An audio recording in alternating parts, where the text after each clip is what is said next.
This hadith is the famous hadith of Fatima binti Qais, one of the famous Sahabiyat. She narrates, and this hadith is in Sahih Muslim, that one day we were sitting in our house when we heard the crier running through the city saying, As-salatu jami'a, as-salatu jami'a. As-salatu jami'a is how the Prophet ﷺ would call the Sahaba to the masjid when there was an issue other than the 5 salawats.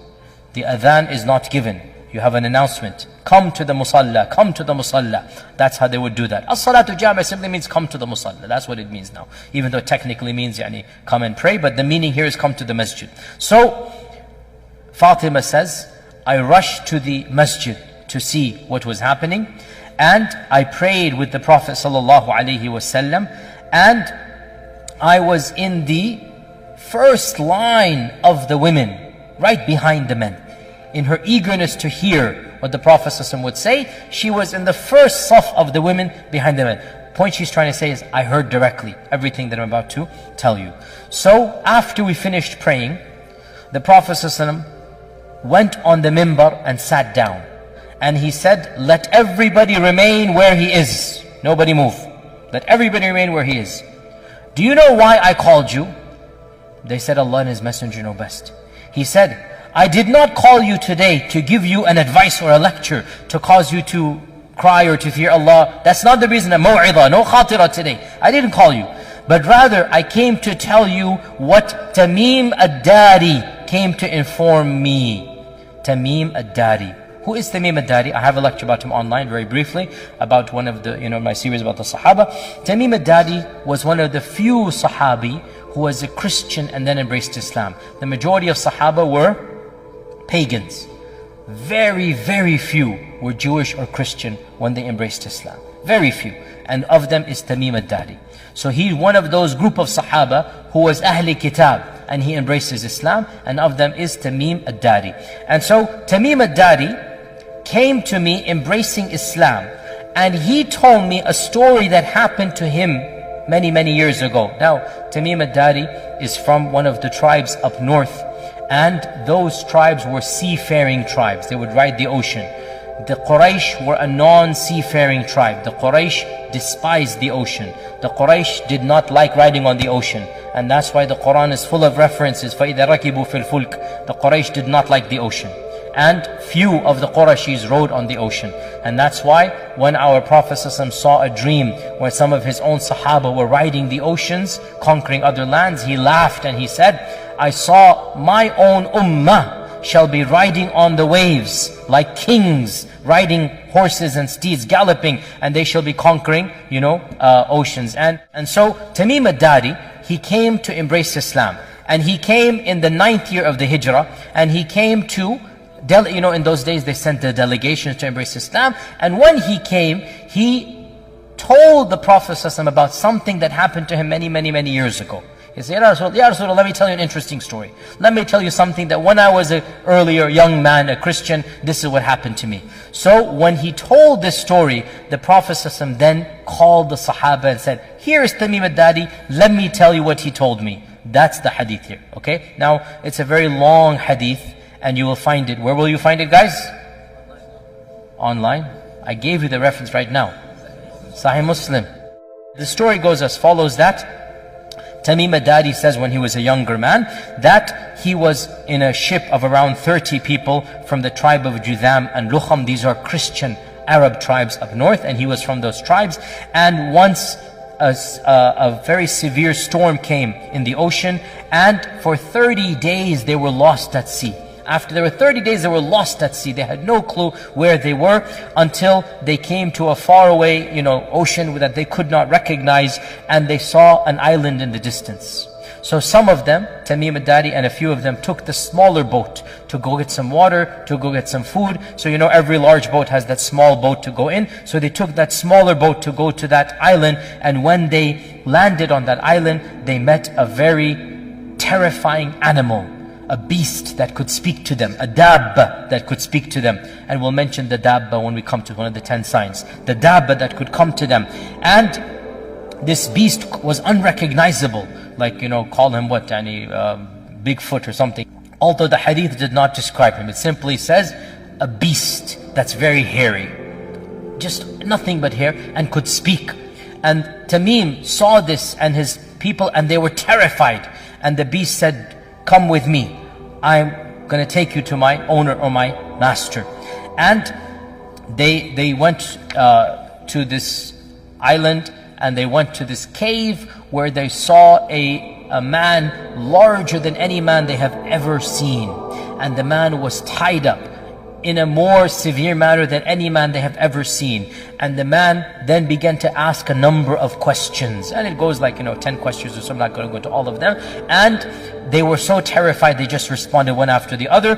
And until in the end, the last question was, of the questions, the Tabariya sea, is it still there? This well, is it giving water? This land, is it still cultivated? And they answered yes, yes, yes. And always the answer was, a time will come when there shall be no water in that lake. A time will come when this well will be dry. A time will come when this land that you consider to be very beautiful and green will be completely barren. So he's giving predictions in the future. Then he says that, has the Ummi Prophet been sent amongst the Arabs? Has that Prophet been sent amongst the Arabs? And Tamim al-Dari at this time was a Christian, but he was an Arab. He knows the Prophet has come. So he says, yes, he has been sent. And he has come out from Mecca, and he has settled in Yathrib. Because he didn't call it Medina, because only Muslims called it Medina. For those 10 years when Islam was spreading, Yathrib and Medina were the same name, as you know, the same city. And the Muslims called it Medina, and the Munafiqun and the pagans called it the old name, Yathrib. And that is why we are not allowed as Muslims to call it Yathrib unless we describe it that this is the pre-Islamic name. In any case, so because the Prophet said they call it Yathrib and it is Medina. They call it Yathrib, so we do not call it Yathrib as a name. In any case, so Tamim al-Dari said he has settled in Medina. The Dajjal says, did the Arabs fight him? They say yes. So he says, who won? They say, sometimes he wins and sometimes the Arabs wins, meaning the Uhud. Uhud they say was a loss, even though Uhud was not a loss. From our perspective, Uhud was a stalemate. It was not a loss, but the Quraysh interpreted as a loss. Dajjal then said, if there is good in the Arabs, they should follow him. And I will tell you about me. I am the Masih. And it is only a matter of time before I am let loose. And when I am let loose, I shall visit every single city on earth in 40 days, except for Mecca and Medina, for they are made haram for me. Every time I come to them, the angels will stop me. Then the Prophet ﷺ stopped his lecture, and he began poking on the mimbar, like this to emphasize. And he said, this is Tiba, this is Tiba, this is Tiba. Did I not tell you about the Dajjal? And they said, yes, you did. Now this hadith ends over here. Now, this hadith is the famous hadith of Tamim al-Dari, narrated by one Sahabiya, Fatima binti Qais. And it is in Sahih Muslim, and its chain appears to be authentic. So, we put this hadith in a footnote, and we have a question mark, and we leave it at that. Allah knows best. I don't know. But mainstream interpretation, Imam al-Nawawi, Ibn Kathir, these scholars, they considered this to be authentic because this is Sahih Muslim. Then the issue comes, how do you reconcile this with the other ahadith about the coming of Dajjal, shall be born at a later time, his parents shall be childless, etc., etc. And you have one of two opinions. The first of them is that time and space mean nothing to Allah. And so, Tamim al-Dari got lost in, let me speak in the language of Star Trek, and I'm a big fan of Star Trek when I was a child. They got lost in a different time warp. And so they traveled to a different time and place, and Allah is ala kulli shayin qadir. And they saw an image of Dajjal projected from the future back to their time frame. And Allah ala kulli shayin qadir. Okay, fair enough.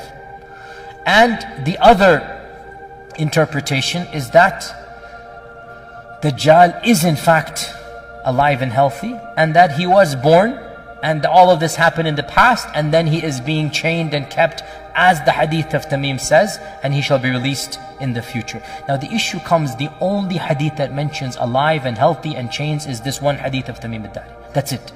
Every other hadith gives a different narrative. So you have two different narratives. Can we reconcile the two? Most scholars try to do that, but it's a very difficult fit. And that's why Shaykh Rashid Rida and Ibn Uthaymin and others, they basically said, look, this one, you have a big beautiful puzzle, right? You have one piece, is just not fitting in. And the puzzle seems complete. And yet you have in the box this piece. So you can say, maybe the manufacturers put this by accident. I'm being an analogous here, right? Maybe this piece shouldn't have been in the box. It's just a mistake by one of the narrators. That's what they're saying. And the picture is complete. And the other scholars say, no, it's in the box. The manufacturer sent it, so I'm going to squeeze it in. There's a little space here, let me just put it in and shove it there, and khalas, we have a painting. Which version do you want to follow? I leave it to you.